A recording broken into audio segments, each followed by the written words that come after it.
saddling up. How we doing, Carl? We're getting there.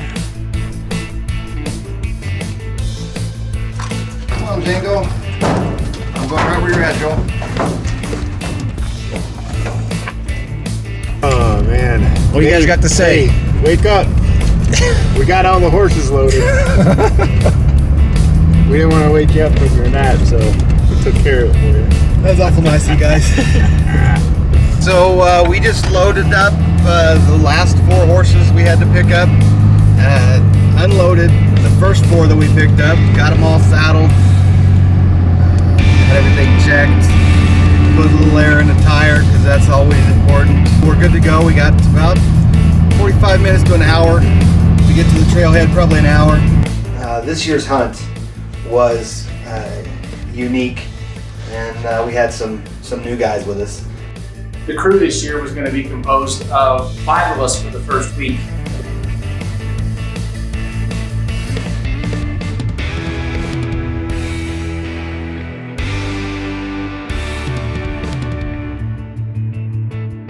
We get to the trailhead and we start unloading things, and it's still dark, and then the sun rises and you get to see just, I mean, the beauty of it. It's breathtaking, man. It's just like, this is amazing. That rock is where we're headed. And then I remember that moment where they pointed to this peak up on the mountain and said, well, that's what we're going over right there. And I remember thinking, there's no way. How do you get up over that mountain? It just looks like it's straight up.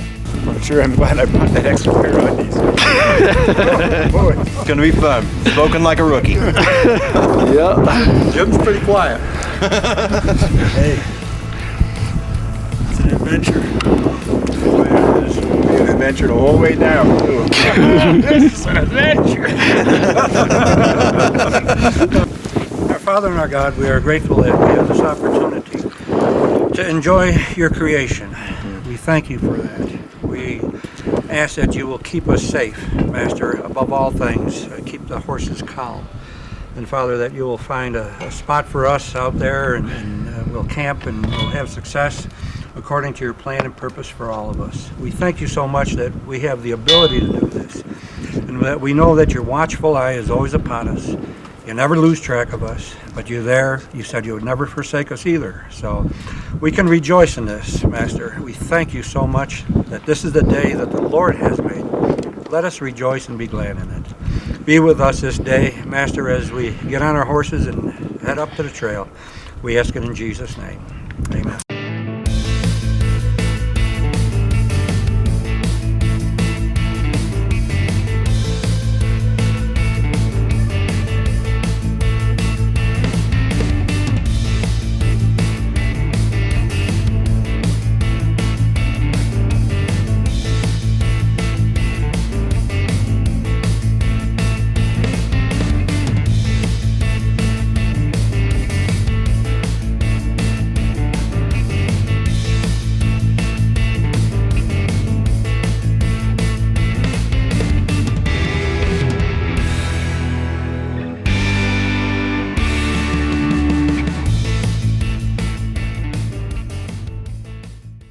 This year we got up in the mountains in good shape.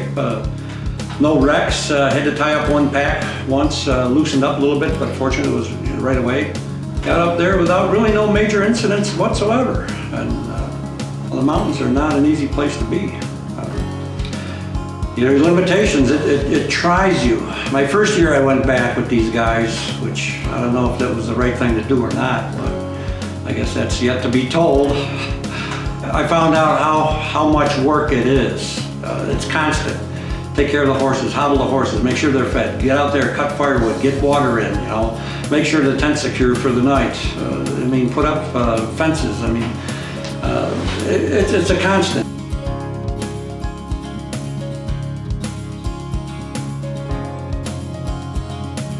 Opening night in the mountains, and it's time to eat.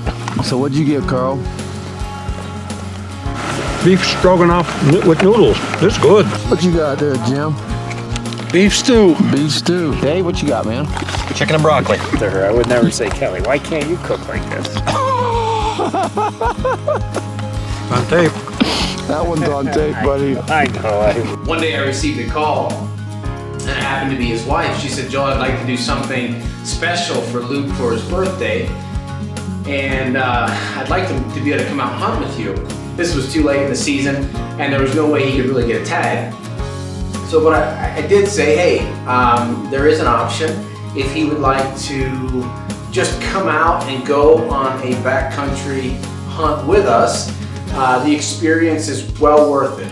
Yeah, I was so excited when my wife gave me this envelope, and I opened this thing up and I see 2 airline tickets for Cody, Wyoming, and I knew right away, I'm like, this has got to be something with Joel. So she tells me that, yeah, hey, I got this thing planned for you to go on this elk hunt with Joel. I hope you like it. You have, I think it was 10 days was the total trip, and yeah, I was super excited about it. I couldn't wait to get out and do this hunt. What did you get that was better than Kelly's there, Luke? I got here, this is the old Pennsylvania Dutch fried fart and garlic.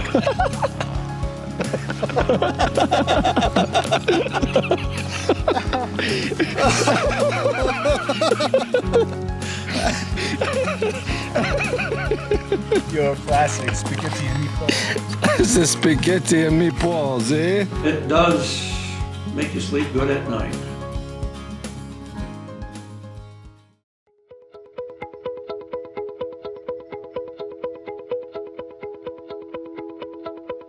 We had to set up a food pole. We wanted to get a little bit closer to camp because we were running down to get our food about 200 yards away.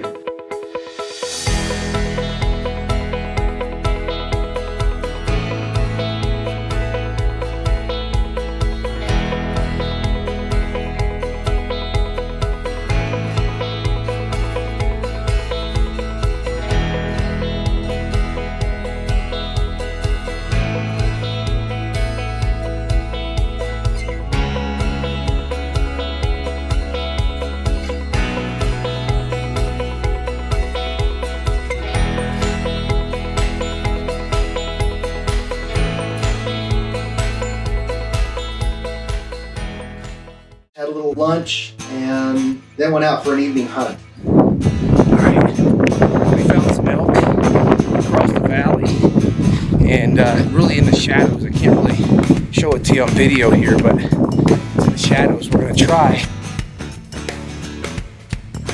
Probably an hour and a half of light left here, and so we're going to try to get on. I don't know if it's going to work, but we've been up that valley before where they're at, and they're working down, we're working up. Maybe we can get on them, but we've got a little ways to go. We got to come down here and get our horses and then work our way up that valley. Let's see if we can make it. Yeah, they're right on the ridge. They just crossed over that little ridge now, down in, coming into the burnt trees again. Yeah, just like right in here. Still got a couple on the left. Yeah, they're right here. Right in here. Yep. Boy, you gotta hustle when it's go time and you see them out, you gotta go. And we had night pushing us too, and Dave was up on deck and got in close enough. We stalked them pretty good. We actually had a pretty good setup. So that first evening, I actually forgot my good camera in camp, but we did get on some elk, and Luke actually had his Canon T3i with us, and so I used that. Got some really shaky footage.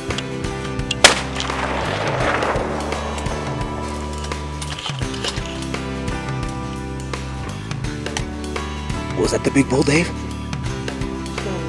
You see him, Dave?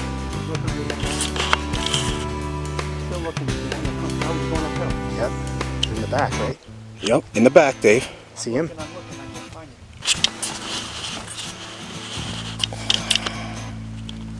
One's looking back. Here they come on top of that ridge. Stay right there. Okay, and then keep looking a little bit to the left. There he is. There he is. Uh-oh, look like you're low left. We spent the rest of a bunch of hours looking for blood and everything else, and it was dark and circle. We must have spent, my goodness, hour and a half. Been tracking for blood, haven't seen anything, so It was fun. Oh yeah, it was a blast. We got on them. They're up there. Oh yeah. Had a shot, good shot, but that's all right. It happens. Yeah, we're pretty sure that Joel gave him the wrong distance.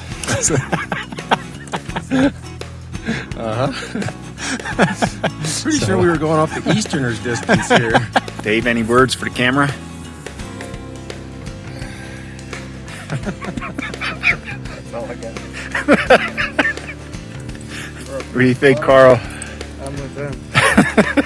Been a long 2 days. They won that round. Unfortunately missed a really nice bull, but that's the way hunting goes. That's why it's called hunting, right?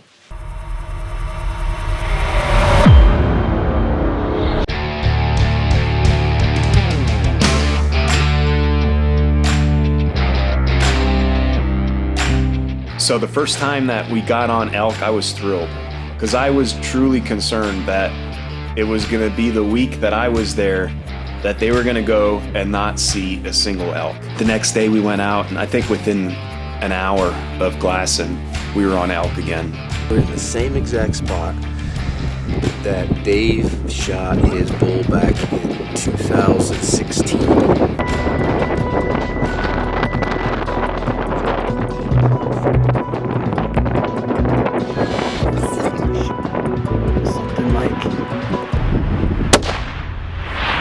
You got him.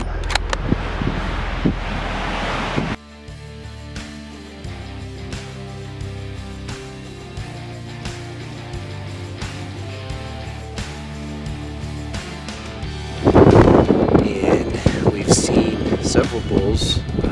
There's at least one nice one over there. And he laid down. There's a couple cows that are in there just kind of working their way around and laying down. So we're gonna work our way down along in these trees here, hoping that we can get over there and get close enough without them spotting us or smelling us. The wind is always different when you go over there. Right now they're about 830 yards away. It was going to be a tough situation to get to them without being spotted. So we left the horses, went on foot, and cut back across kind of the side hill of the ridge, cutting through the timber.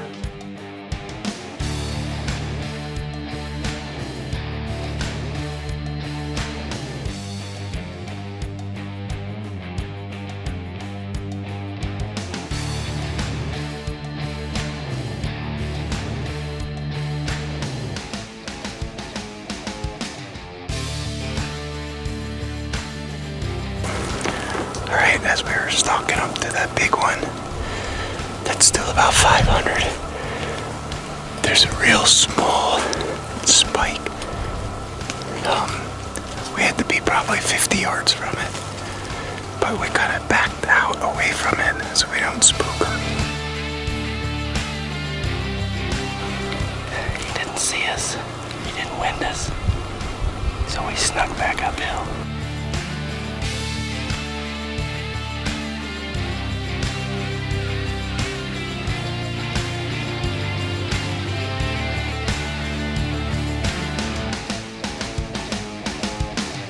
It was like God just kind of opened up this spot for us. Almost a crow's nest kind of a perch to spot these elk, wait for them to line up for a shot.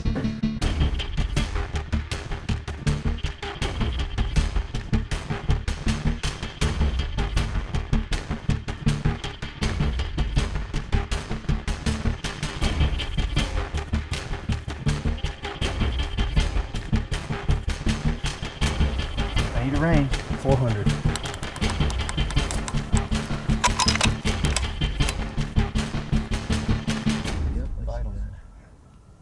Yeah.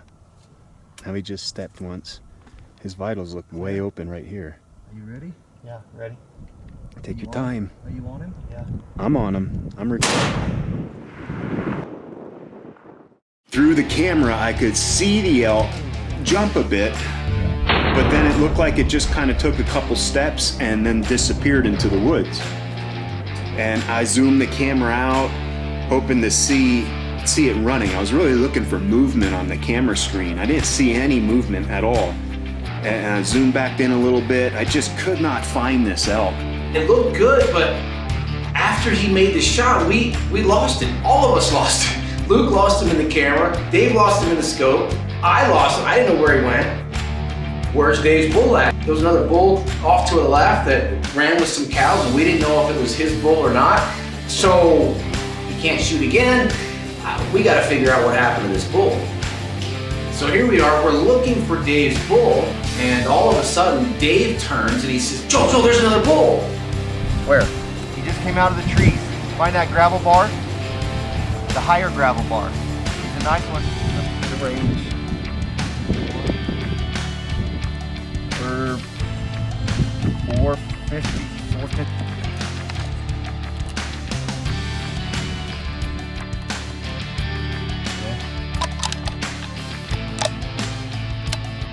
Come on in. Down. Right down. Down.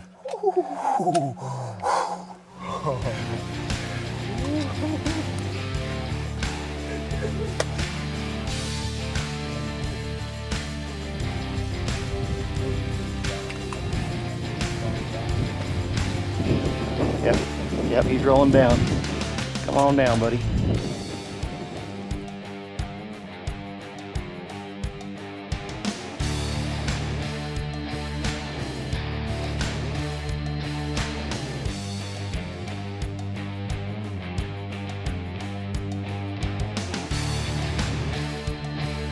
One shot and done, and we got it on film.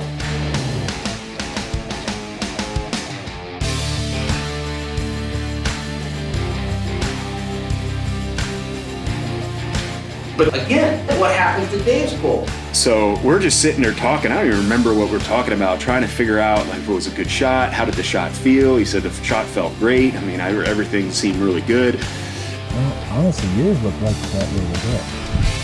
We can look at it. Yeah, let's watch the. Really, as soon as the bullet got there, he jumped. Yeah, he like Lunged. Yeah, he basically lunged forward. Which is usually a good sign. I'd like to see him laying there somewhere. Pine trees. Yeah. Up and to the right from where you shot. Yep. He could just be sitting right there and we can't even see him. Right. Basically, what we ended up doing was going back to the footage on the camera. In the bottom left corner of video, we're watching this thing and we see this bull standing there after the shot, and within 30 seconds, you can just see the thing starting to rock back and forth, forward and backward a little bit, and the next thing you know, boom, it just falls over right there. So we're all just pumped at this point, thinking, man, we just got 2 bull down. One of them rolled halfway down the mountain for us. The other one's up there towards the top, and we got a lot of work to do to get on that thing. But we were pumped, man. It was so cool to see through the video that we got both of those bull down. What an experience. Great day, another double on the same ridge, shooting from the same ridge that we did last time. Everything just kind of a mirror of our double hunt, and that was kind of cool. It was a good hunt.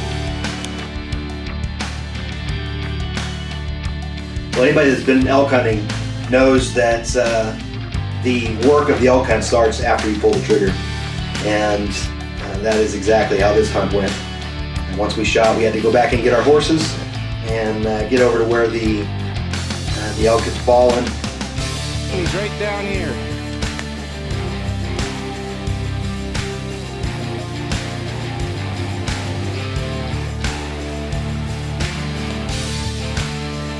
It's a pretty good shot, man. Started working on the elk, processing it, getting it quartered. It is grizzly bear country. 2 guys working on quartering the elk, and a 3rd guy standing guard. Then moved on down the ridge, found Joel's elk, and by the time that we found his, it was dang near dark. And so at that point, we made the decision to have 2 guys on lookout, and Joel got to quarter his elk up by himself.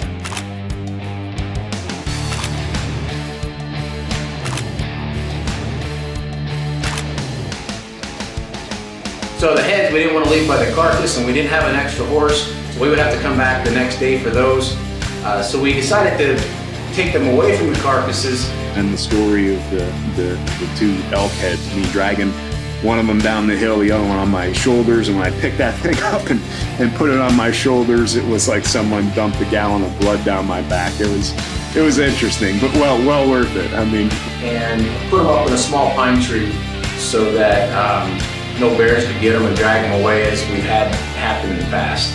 and then started the long haul back to camp, and it was long in the dark. Well, it was good to see them guys coming in, but you know, you see them headlamps popping down, weaving in and out the trees, and you know, well, they're okay. It was just a good feeling to know that there, you know, there was elk in the camp that were gotten, and these guys did really well. We loaded up the horses. We went back. Took Carl with us this time to get the heads. We were hoping that we'd see something on the way.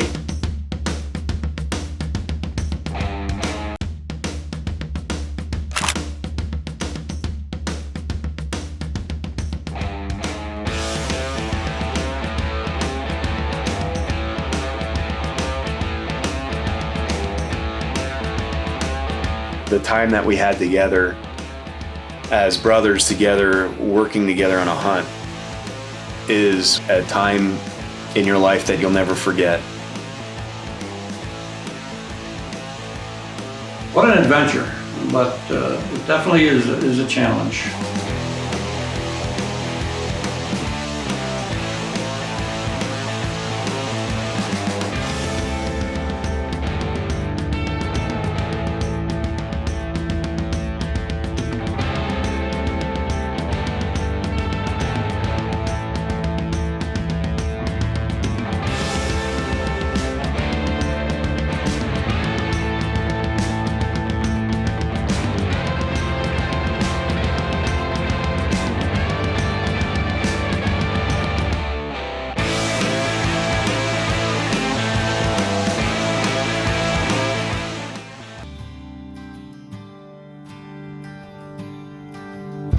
Woke up this morning to a little bit of snow, colder temperatures. So the other day, Carl was putting a bridle on a horse, and we don't know what happened. The horse blew up, pulled a tree out, and pulled a tree down or whatever, and the tree, I think, smashed against his rifle, and he won't be using that today. Got up, we loaded the horses, and loaded the meat, loaded the packs for all those that were leaving camp and not coming back. We had a great week. Although he has in the past, Carl was not able to connect this year. Jim made it back. We got him home safely. I don't believe he'll be heading back to the backcountry again, but he did a great job and he finished strong. With all the dust settles, you get talking about what you did, and you get time to reflect upon it. And The time together with the guys was amazing. The trip itself was amazing. the fellowship you have, the stories you tell, the kidding around you do.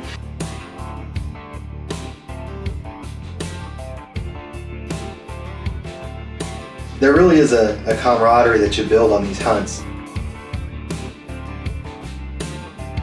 It was one of the best experiences of my life. So I love the fact that we were able to work together, put a whole lot of energy and time into a hunt, and be successful. And that was really to the glory of God for us.